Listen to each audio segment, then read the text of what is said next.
today I will going to present the architecture and organization that we tackle in second semester. So lesson 1. Digital computer implies that the information in the computer is represented by variables that take a limited number of discrete values. Bit, a binary digit, program, a sequence of instructions for the computer. Hardware and software. Hardware comprises electronic components and electromechanical devices, including the CPU, RAM, and IOP. Software consists of instruction and data manipulated by the computer to perform tasks, including programs and databases. The operating system manages system resources and facilities uses interaction. There are three major hardware components. First is the Central Processing Unit or CPU. CPU contains arithmetic and logic units, registers, and control circuits for executing instruction.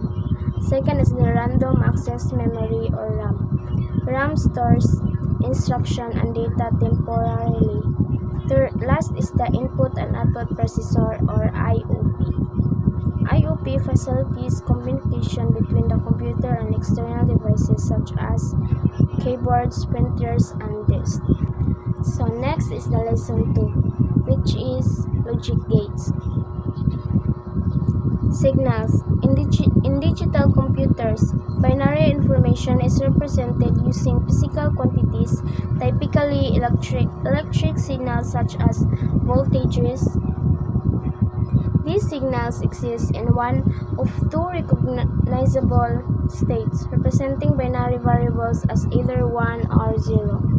Gates. Logic circuits manipulate binary information.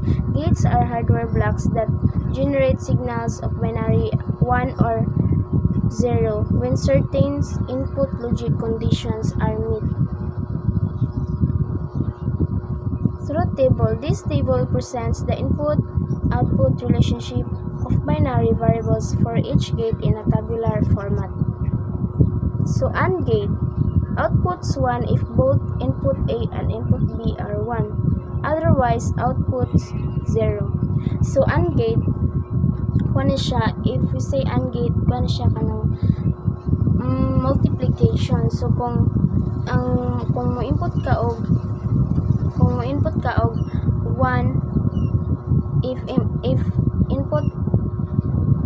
input A is 1 and input B is 0, so 1 times 0 is equal to 0. So ma-1 ra siya ang imong output kung both A and B is 1. So next is the OR gate. Outputs 1 if input A or input B or both are 1. Otherwise, output 0. So kung ma-output 1 ra ang iyang ma-output kung ang input A or input B kay 1. So kining OR gate is kuno siya addition.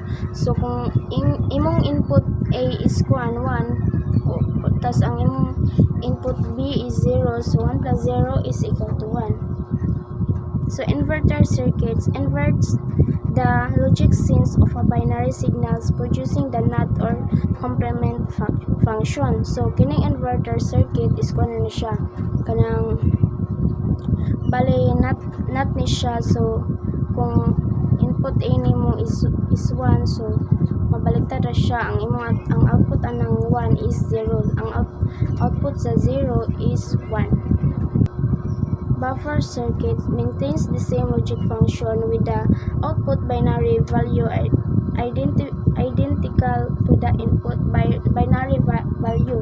So kining buffer circuit is kuno siya kanang say kung unsa ang imong input is same ra gyapon ang output. Kung mag-input ka og kung mag-input ka o kuan 1, so ang output niya is 1 ra gyapon kay ang giingon man diri kay the same logic function naman. So non-function, next is the non-function.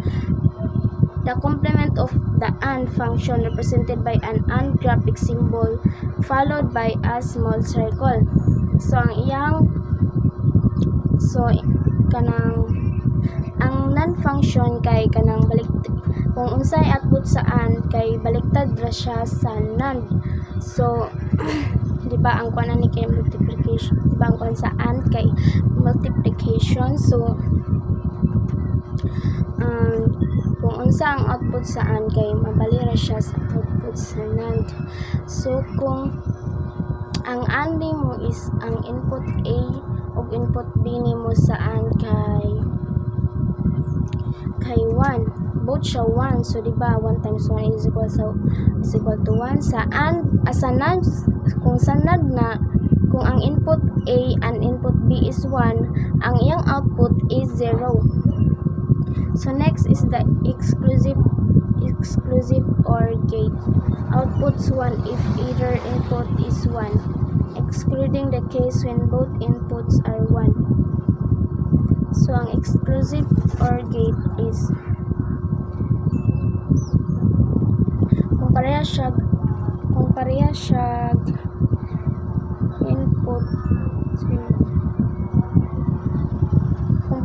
input 0 ang output, pero kung dili pareha 1 ang iyang output. Exclusive NOR gate, the complement of the exclusive OR gate. So yung exclusive NOR gate kay kanang bali ra gyapon siya sa exclusive OR gate. Ang exclusive NOR gate kay kabaliktaran ra ang output sa exclusive OR gate. So next is the symbols, is the graphic symbol, algebraic function, and the truth table. So ang graphic symbol sa AND kay kani, tapos ang algebraic function is multiplication.